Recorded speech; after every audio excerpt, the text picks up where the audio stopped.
I'm Melissa. And I'm Joy. And you're watching Off the Record.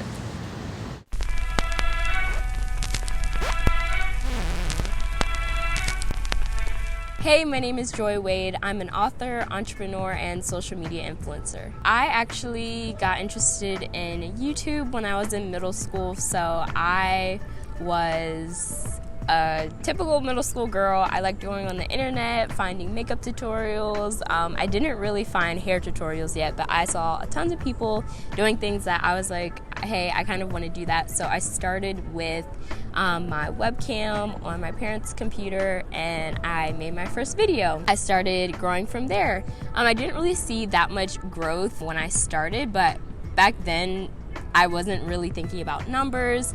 Influencers didn't make money like that, so that wasn't really motivation. I was just doing something I was passionate about. And when I got into high school, I got really serious about my channel, so I was posting more regularly. I started seeing growth. I reached my first 10,000 subscribers around that point. I made advice videos, high school survival, just anything that came to my mind I was making. Around my senior year, I really started to get into my college application process, so naturally I was making videos about that. And once I got into USC, which is where I go now, I got tons of questions from students about how to get into college, how to get scholarships, and that's where I found another passion of mine in helping students get into college. So that led me to write my first book, which is called You Got Into Where, and it's basically a high school college admissions guide, and that's where that started. So it was a process to getting through YouTube, growing my channel, and starting You Got Into Where and writing that book. For my book, I decided that I wanted to self-publish, which basically means you don't go through a traditional publisher. I was 17 at the time, so I definitely wasn't getting a book deal. So I just went the self-publishing route. And also it was just a great way for me to experiment with, trying things out on my own. But as far as the writing process, because I already had a small audience, I could go off of the things that they wanted to know about to make sure I was making a product that they were gonna buy and that was gonna be helpful to them.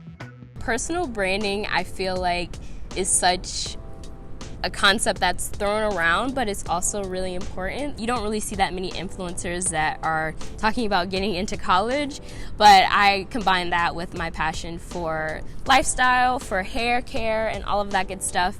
And I always encourage people to kind of mix your passions with what works on your channel or your platform. So my audience is young black girls, so I know that they care about their hair, but I also want them to care about their future. So I like to combine those two things because I know that they're in a pivotal time when you're about to go to college.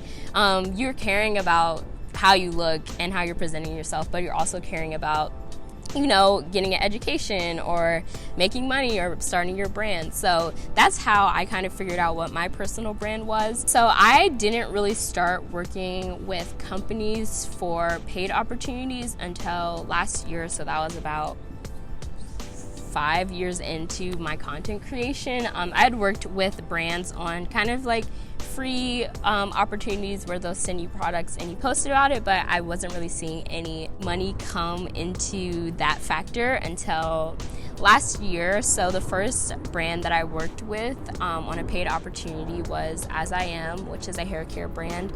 And they reached out to me and said that they wanted to do some social media stuff and YouTube stuff, and I was really excited. So the way that I currently present myself to brands is usually most of my opportunities get emailed to me. So definitely having my email readily available so people can contact me. If you're interested in working with brands per se, if you're interested in being an influencer, I'd say that a lot of people are starting out and expecting to do that within months, a year of starting their brand. So I'd say that if that's what you're expecting, then maybe going into this field isn't right for you, just because everyone's journey is different. The people that you see who start and then have hundreds of thousands of followers within a short time of starting, they're just a small percentage. A lot of people are out here for the long term, even Jackie Aina, who's a popular YouTuber. She's popular now, and people are like all about her, but they don't know that it took her 5 years to get to 100,000 subscribers. So just know that even the people that you see are big now, they definitely have stories behind them. So I'm like, I don't know what can happen. My growth, like I said, like in the past year and a half, I've grown over 50,000 people. Like I couldn't predict that or expect that to happen. I usually don't hop on things right away, but I spend a lot of time on the back end, behind the scenes, planning out what I'm trying to do. So for example, my book, I had to do tons of research. Google is your best friend whenever you want to do something. Research on finding out how to get something published, how should you write it, how should you get an editor. Definitely get feedback before you go and like make a product. If you have a goal, I would say always try to work to finish it. Just because you're gonna feel a lot better about yourself, you're gonna learn a lot from the experience. I never encourage people, if they're getting frustrated, to kind of stop what they're doing. You can always take breaks, but I would say kind of follow through, just because that experience is gonna mean way more to you on the back end. That was my first book. Obviously, it probably wasn't the best book that I'm gonna write. I definitely have other ideas, and from that experience I've learned so much, so the next time I do a book or do a project, I kind of know the mistakes I made and what not to do the next time. So I always do my priorities first. So if I have a project that has a deadline, I'm always trying to get that done first. If I have schoolwork that has a deadline, I have to get that done. And from there, I do tons of checklists. I use my iPhone calendar with reminders. I have a paper planner. I have notebooks. I go through notebooks like nobody's business, because I always am writing down my goals and the steps that I have left to get there, just because it keeps my mind on track. And that's something that I do every day, sometimes even twice a day, just because I'm crazy like that. But people always ask me, how do you actually get done the things you say you're gonna do? And that's how I get it done. Where do you see yourself and your brand in 10 years? In 10 years, I want to be a millionaire and I want to have a couple of books out, and I also want to continue traveling and doing the things I love.